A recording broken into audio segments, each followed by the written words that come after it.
Such rosy relationships blossom into marriage. It is believed that the new union has reached a level where love shall cancel all sins. So what grievous offense could Hoteler Alaba Bakare have committed that was so unforgivable that his wife and mother of three had to allegedly murder him? Michael Olaleye went to Ojokoro area of Lagos to investigate this hideous crime. Until the second week of January, this hotel was a beehive. But since the controversial death of its owner, Alaba Bakare, it has become a shadow of its old self. The mystery surrounding the untimely and tragic demise has brought us all the way to Ojokoro, Ifako-Ijaye local government area of Lagos. My persistent knocking at the gate got the attention of Kabir Abdullahi. He's one of the security guards attached to the property. Kabir said the hotel has been under lock since the 24th of January after the unfortunate incidents. The owner of the hotel was reportedly died. He has killed by his wife. So this is what happened, which since on that very Monday, the hotel, everything has been closed. Alaba Bakare and his family, according to sources, recently returned from a vacation abroad. Online footages made available to us depict a healthy relationship, including the presentation of a luxury jeep worth millions of naira from Bakare to his wife as birthday gifts. These and others are generating mixed feelings and reactions on the possibility of Moturayo killing her husband on the grounds that he impregnated another woman. Investigations also revealed marks and burns from a pressing iron on the upper neck region of the deceased. I'm not sure say she can make this title, but you know, man is man, and anything can happen. And then you know, you can know a man, and what I mean, you can know a person by pace. You don't know what is really into his mind. Edouin Laron, the street where the popular hotel is located, is deserted and in grief. The only ambience audible is the kind-heartedness, gentle nature, and meek spirit of the deceased, which most business owners here could only mutter behind camera. You don't have any problem with everybody. He's a nice, very, very nice person. He's my everything in this Lagos. The police has commenced investigations, but like any criminal case, the suspect, Moturayo Bakare, is presumed innocent until proven guilty. As a prelude to unraveling the mystery surrounding her husband's death, she's still in police nets, undergoing interrogation with a court date in view. Tragic indeed. The facts will soon emerge, surely. Now, incessant youth restiveness, gangsterism, and their devastating effects are beginning to adversely affect law-abiding citizens in Minna, Niger State. A clash that ensued between gang groups in Lagos and Ogbomosho streets, business districts within the metropolis, reportedly claimed the lives of a police officer and businesswoman who were going about their lawful activities before the fatal encounter. Fatima Aliyu, who has an eyewitness account of the tragic incident, reports that members of the Tricycle and Motorcycle Repairers Association in Minna are appealing to governments to bring the perpetrators of the heinous act to justice. Youth gangsterism among different rivalry groups in about 5 communities in Minna suburb who often take their battle to major streets in the capital city, brandishing dangerous weapons and defying all security measures to cause mayhem, have now become a major occurrence.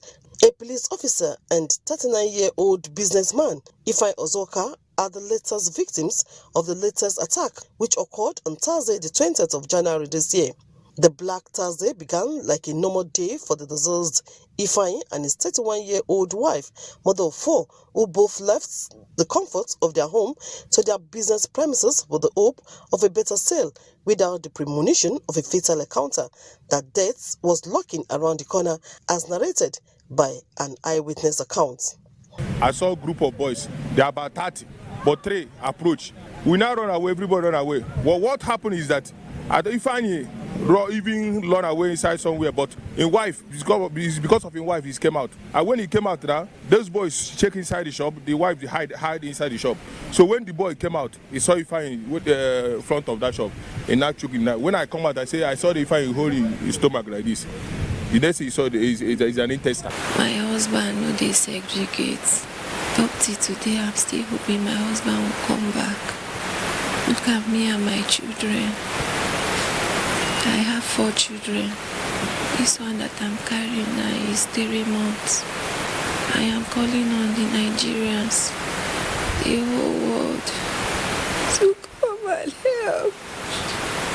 We know the boy, so we are pleading on the government, please, to bring this boy, to arrest this boy, justice, so that Ifeanyi's soul will rest in peace.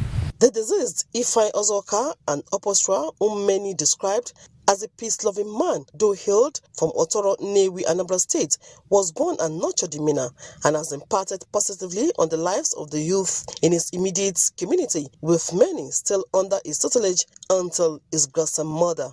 He's a very nice man in this community. At least he helped us in training some of our kids. They are something now. Lagos Street, Minna, the spot where the police officer was reportedly murdered by the rampaging hoodlums, and Ogbomosho Street, where the deceased Ifeanyi had 2 shops before the tragedy struck, noted for the sale of bicycle and motorcycle spare parts, are still wearing pensive mood days after the sad incidents. In the process, a police officer lost his life, and we were able to arrest about 14 suspects from the scene.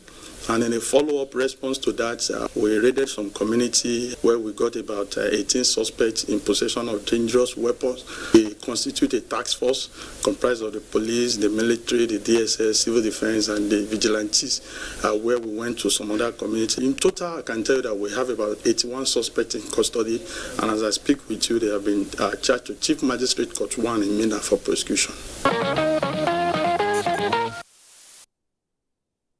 It was actually a businessman, not a woman, that died there.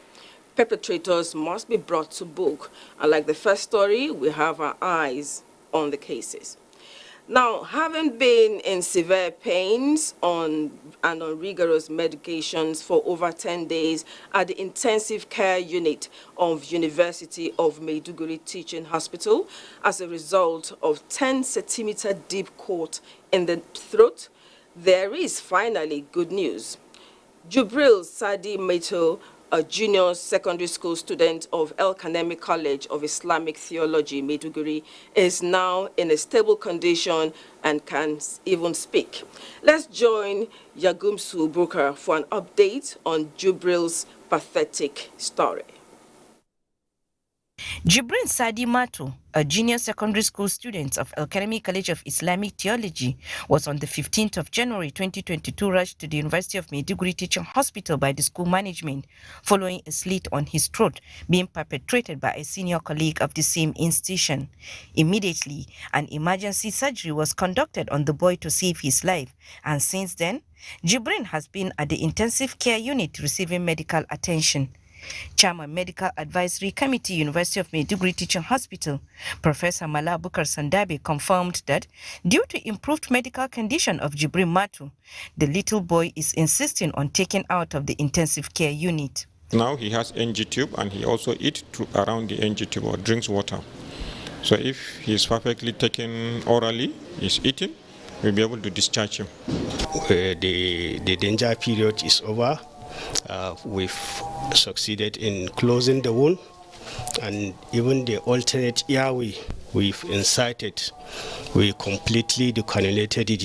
Contrary to insinuations on the social media that the little boy will not speak again due to the injury inflicted on him, we had a chat with Jibrin. What's your name? Can you tell us your name? Jibril. Jibrin who? Sadimatu. Sadimatu. How old are you? 10. How are you feeling now? The Ministerial Ad Hoc Committee constituted has been expanded to full state government committee to investigate the case of Jibrin Sadi Matu and report back to Borno State government for necessary action. Looking at the situation generally, there has been no incidents in boarding schools across the state. This is one of the major events that has happened. So we won't want to say much about it since there is a committee that will fully investigate the matter. However, the police one contacted said investigation is still ongoing. A visit to the Academy College of Islamic Theology shows students going about their normal school activities amidst tight security measures put in place by the school management. We have strengthened their going and coming, the way they go with the children and the arrangement of everything in the system, so that if there is any incident, we will have a backup. And we have distributed what we call walkie-talkie, so that there is communication.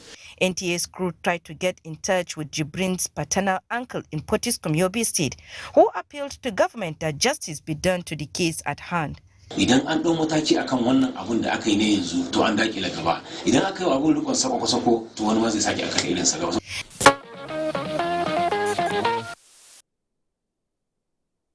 Thank God for the progress Jubril is making. We must, as a society, do all we can to check bullying, particularly in schools. Our next report is tackling emotions. Man is an emotional being. This therefore makes it safe to add that emotions rule man's daily life. Okay, including decisions made based on whether we're happy, angry, sad, bored, or frustrated. While it is not out of place to feel the way we do at a particular time, allowing our emotions to go extreme oftentimes end with unpleasant consequences. Clement Barrique in this report guides us through simple ways to control extreme emotions. One that stuck to my head, and each time I remember this emotion that keeps swelling. That happened in 2014, April 16. And definitely anybody in my position will have actually burst out in rage, like, I've not paid fees, you used my money, you tampered with it. Abasiama Cyril and Emmanuel Gabriel had incidences that left them in extreme emotions, and the memories still live with them till date. They were able to control their extreme emotions, but this may not be the case for many people. For others, theirs could come in the form of love, hate, anger, trust, joy, panic, fear, and grief, depending on the event one is reacting to at that moment. Though emotions describe psychological state, they are generated subconsciously. We are taught to contain our emotions and not to weigh our hearts on the sleeve. So I try to do that. There's what we call frustration, aggression hypothesis. When there are obstacles for people to meet their needs or have their desires come to fruition, there will be aggression. Apart from physical damages to private and public property, like in the case of crisis, extreme emotions, according to experts, can lead to various health challenges. Extreme emotion, when it's too high, like you get angry, it's too aggressive, some might say it's mania. At that point, you see, you can have what's called heart attack, or you can get into hypertension. But you see, outbursts of laughter, it can trigger asthmatic attack.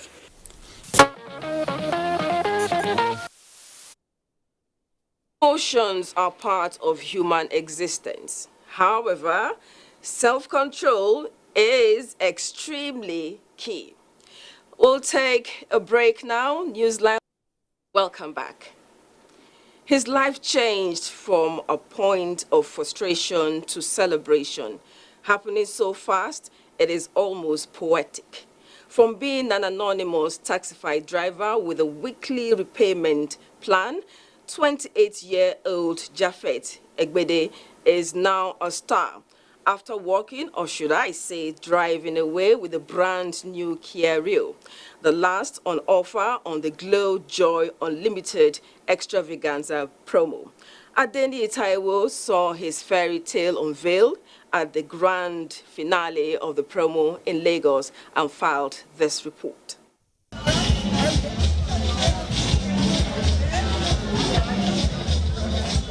It was a fitting end to a successful promo, which started on 18th of November 2021 as a major highlight to celebrate Glo's 18 years of providing quality voice and data services to its over 54 million subscribers in Nigeria.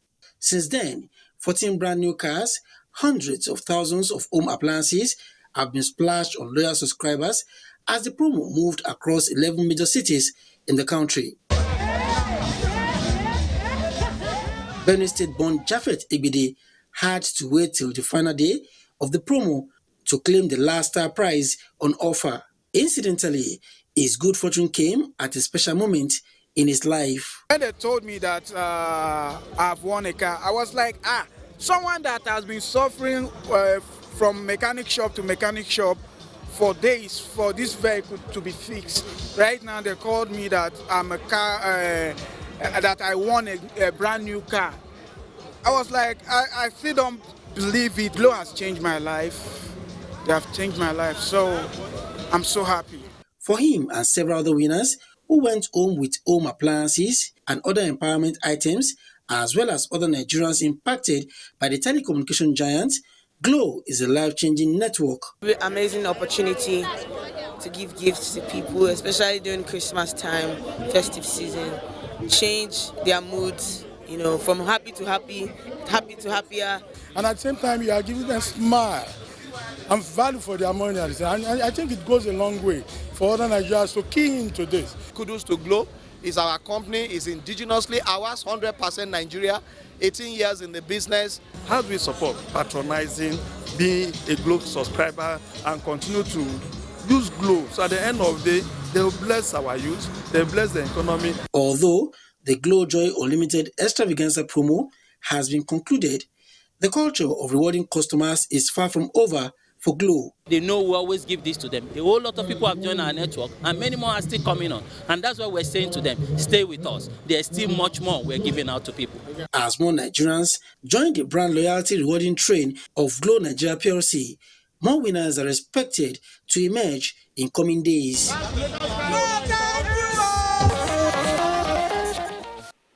Joy unlimited, indeed.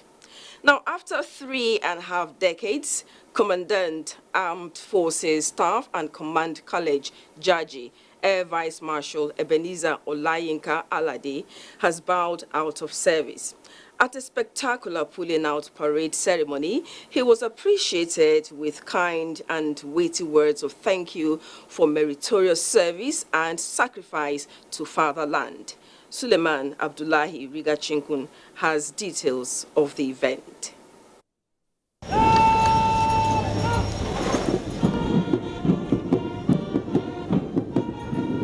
A tradition well preserved. With a feeling of pride, Air Vice Marshal Alade vow out, appreciating his country and armed forces institution for the privilege to serve the nation. Amid pomp and ceremony, the parade by tri-service military personnel was reviewed by Air Vice Marshal Alade.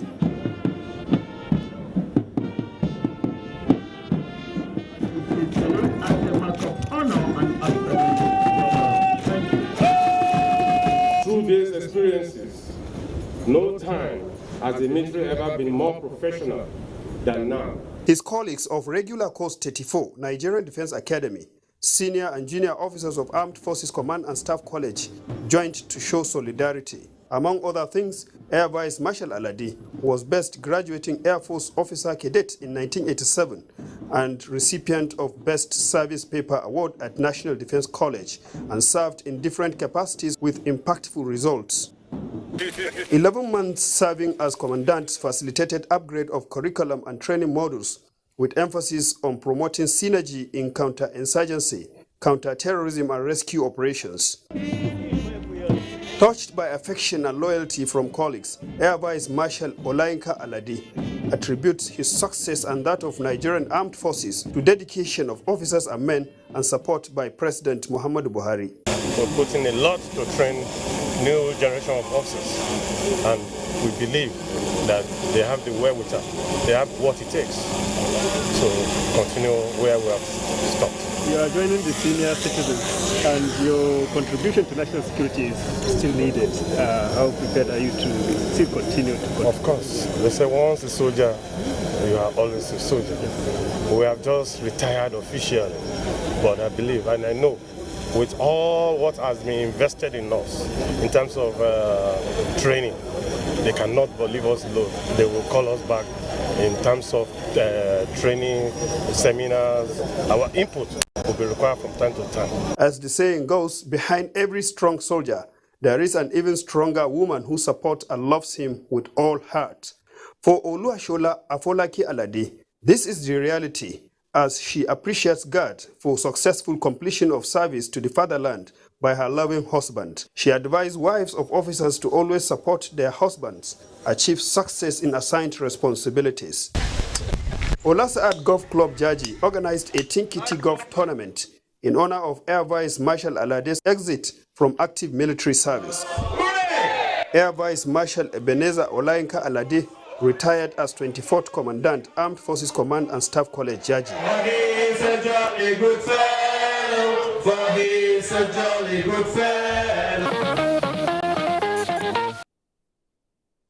Thank you again for service and sacrifice to our fatherland.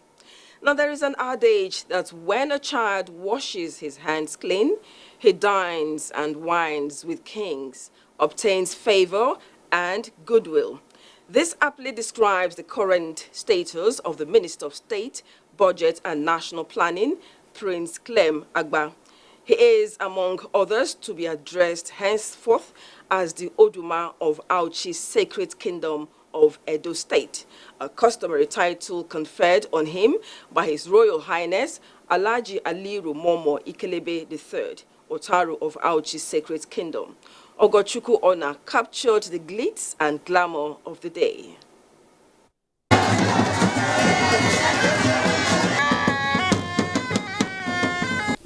January 2022 is the date.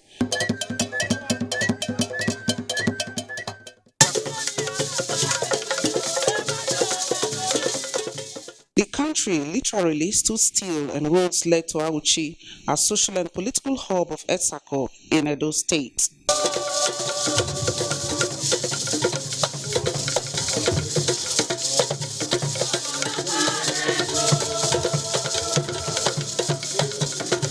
The man of the moment, the Fewasi of Uneme, born in 1964 to the family of His Royal Highness Pius Kadiri Ihanade Agba, the Oliola of Uzanu in Esako East.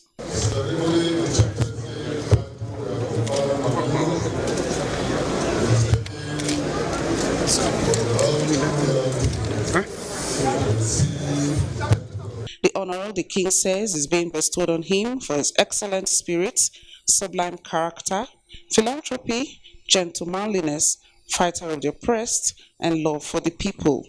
Oduma means the lion, symbolizing strength, courage, intelligence, competence, and pride. Indeed, it was a testament to the welcoming and accommodating nature of the Auchi Kingdom. It has adopted the honorable minister to everyone regards this community which nurtured him at home. He is, I'm told, from Uzanu in the Southeast, for giving his zeal for his community and his dedication to its progress. It's no surprise that he has now become the lion of our kingdom. Attention then shifted to his home in Uzanu for the reception of guests.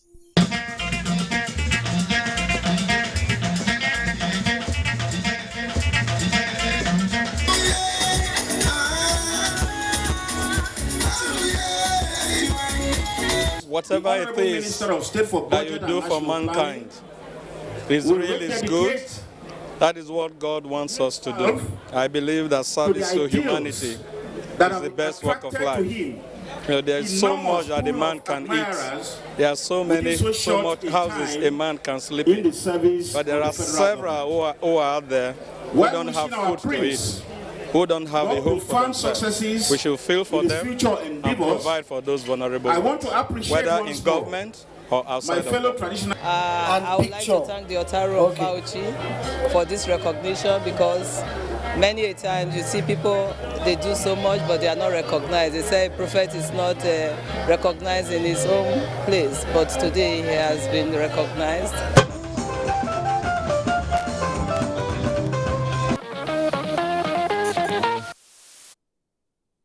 Congratulations. As a vessel in the forefront of the fight against gender-based violence and human trafficking, the Nigerian Television Authority, NTA, associates itself with any individual or groups championing these causes. Once again, the NTA family was there for one of the vanguards of women upliftment as it graced the installation of the 24th National President of the Soroptimist International Nigeria Association, Gloria Iveren Bai. Joseph Osin was there and tells us more. It is a new chapter for these women from different parts of Nigeria to not just support the development of women, but elevation to strategic positions in governance. One of their own, Gloria Iveren Bai, rose through the ranks to the top to lead this noble cause.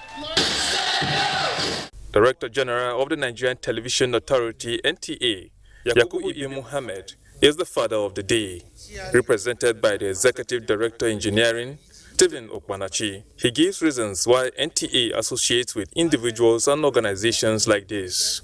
We have played a very important role to women and girl child because we know the development of any nation is a function of women and the girl. In appreciation to their contribution to development of women in Nigeria, the DG NTA and the Minister of Women Affairs, Pauline Tallen, among others, were presented with awards.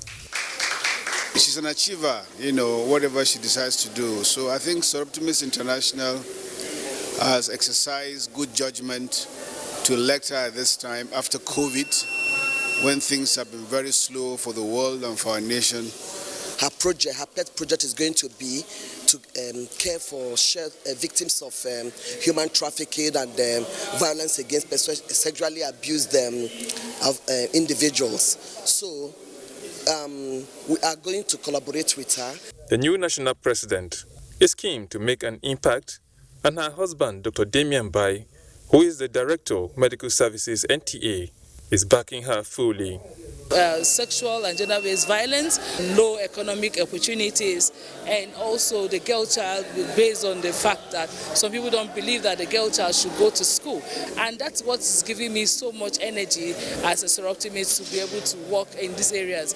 I am well versed with the issues they are dealing with. It's a big problem in this country, and I think we need to mobilize all available resources to tackle most of these challenges. Gloria Iveren Bai joined Soroptimist International in 2007 and has served in several capacities, including President Abuja Chapter and Acting National President before her present position.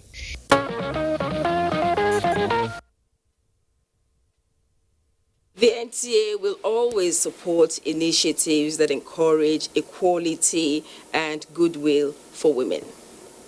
Now to Egypt. The Egyptian pyramids are ancient masonry structures.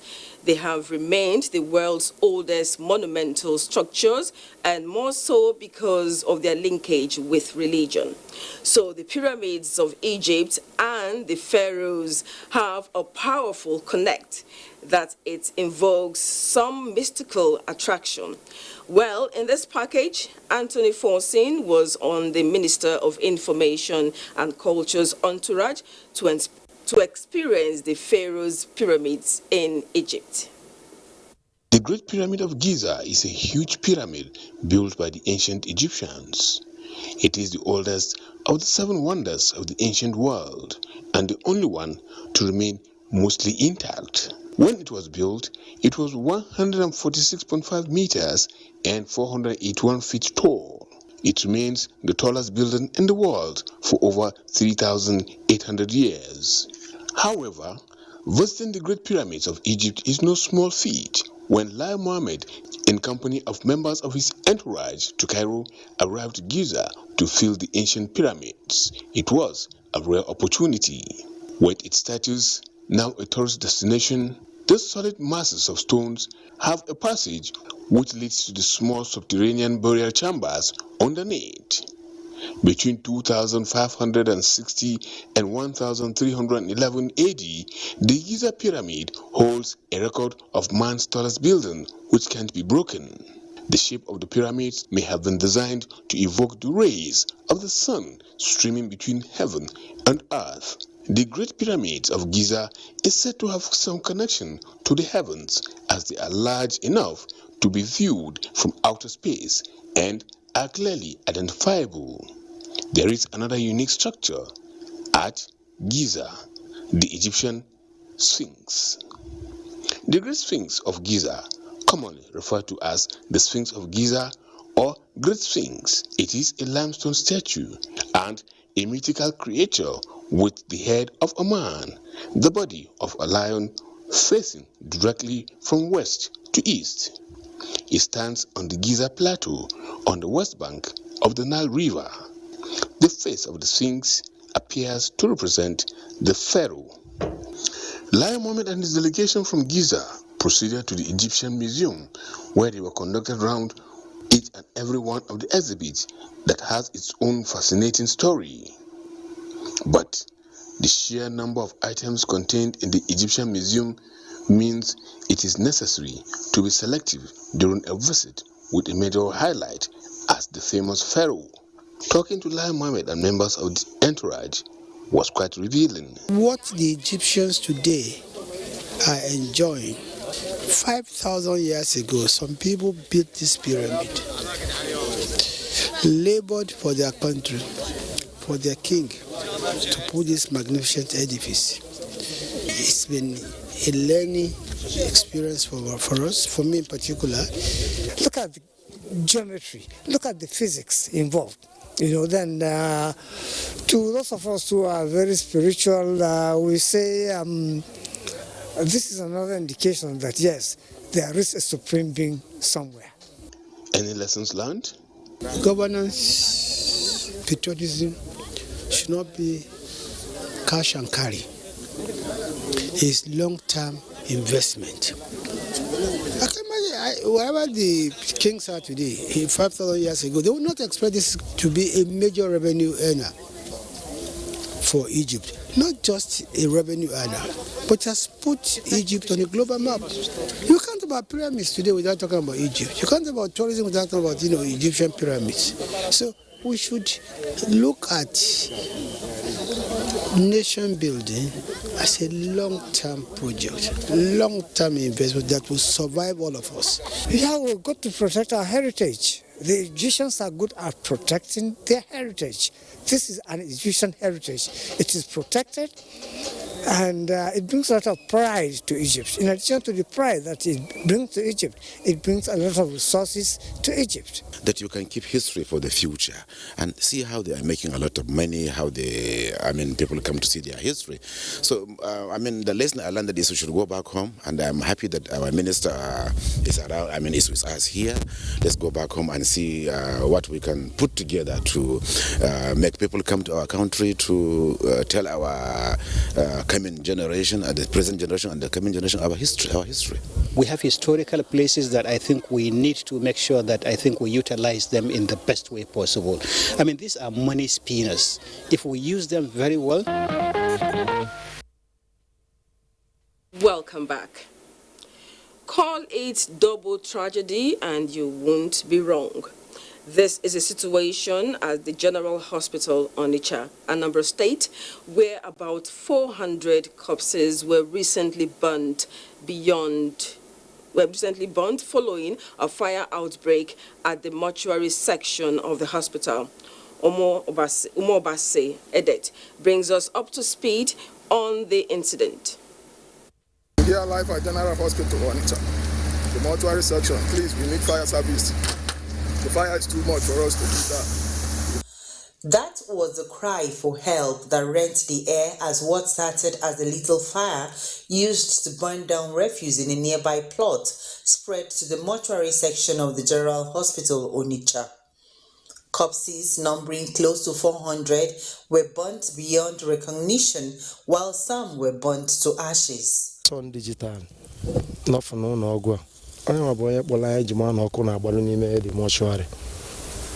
Okay, one or the Sa wa balozi abia. Tinya aka, wabazi and the fire service. So kwebro ni made mortuary we baba. Okwa be ebe ni ko si balo. We be join here to aba here. The chief mortician, Emmanuel Onigbo, who preferred to speak off camera, said out of the number of affected corpses, only 52 were registered and over 300 were those abandoned. While relatives have come to claim a few that could be identified, the chief mortician says the hospital is preparing for a mass burial for those left. However, the high number of abandoned corpses at the mortuary remains a thing of concern. The mortuaries should try as much as possible to have a guide by telling those who deposit corpses that if you cannot pick back your corpses after so days, we are going to give them a mass burial. Very pathetic story, very pathetic. The churches they have, because we say abandoned. It means it was abandoned deliberately because of the cost. I don't think so. Maybe because of this. Things like lack of data, lack of information, or poverty.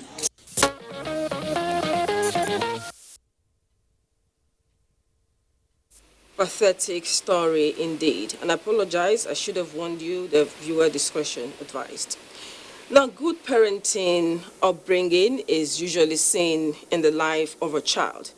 Upright attitude is about good character and honesty.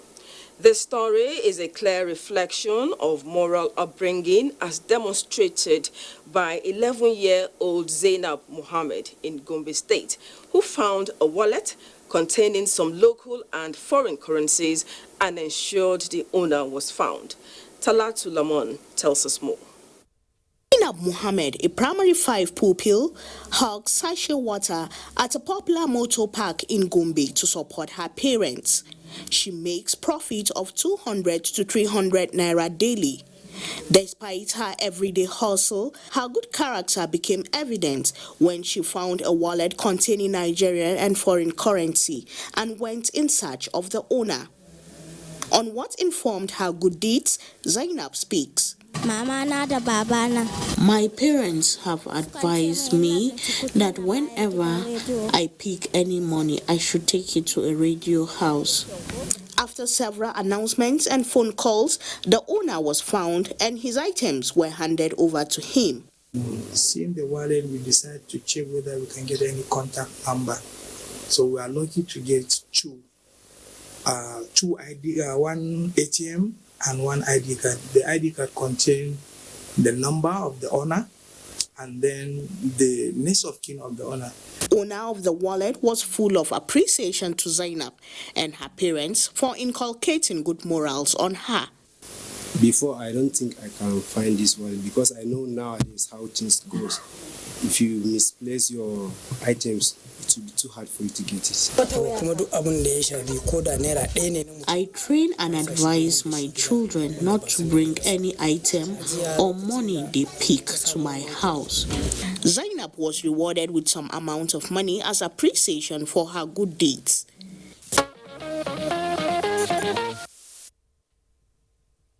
Well done, Zainab. I hope you know you are now an inspiration to many. Welcome back. Our last story is an interesting one. Benin Kebbi, the capital of Kebbi State, is dotted with spots where aphrodisiacs or libido enhancement drugs are hawked with audacity. They are so common that many are wondering how and why. Ibrahim Dan Hamidu has answers to these questions. The lush shelter-belt trees Benin Kebbi is noted with. Their city is also noted with another spectacle likely to attract the attention of a first-time visitor, and that is hawking of libido-enhancing drugs. So banal it is that they are hawked unrestricted by even date hawkers and other public places like barbershops, restaurants, motor parks, markets, and even some places of worship. It is, however, noticed that owing to the sensitive nature of such a practice, getting a volunteer to comment on the patronage he is giving to the aphrodisiacs proved to be a hard nut to crack, as they simply decline. Can such a practice put the health of the person engaged in it at risk health-wise? This is one of them. It's Vega 100. So this one is what most people use to enhance sex, and it has a lot of risk. How lucrative is the trade in aphrodisiacs in Birnin Kebbi is the question put to its hawkers. The medicine enhances libido, and our people like the traditional libido enhancers more than the conventional drugs. People buy these drugs a lot. Men and women use them every now and then. The vendors speak also on those who patronize the stuff. A lot of people have low libido, and that is why they need to boost their performance. Me? Yes. I drink the drugs and I also test them to know the efficacy, especially the latest drugs that come into the market, so I will know the dose to give buyers in order to solve their problems, as well as not exceed what they can handle internally, because each drug is strong. The medical practitioner speaks on how best to attend to problems associated with intimacy among couples. The moment you discover that your sexual intercourse is declining, libido is reducing very well, visit a doctor. The doctor will be able to tell you the reason. They will do a lot of tests for you. As this report reaches you, somewhere in Birnin Kebbi, a deal to grab a packet of an aphrodisiac is sealed.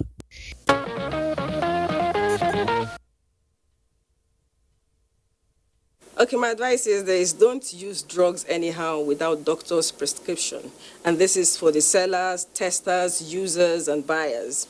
Now, this is where we'll end NewsLine today. Thank you for being a part of it. Join us again Sunday next week. Good night, and God bless Nigeria.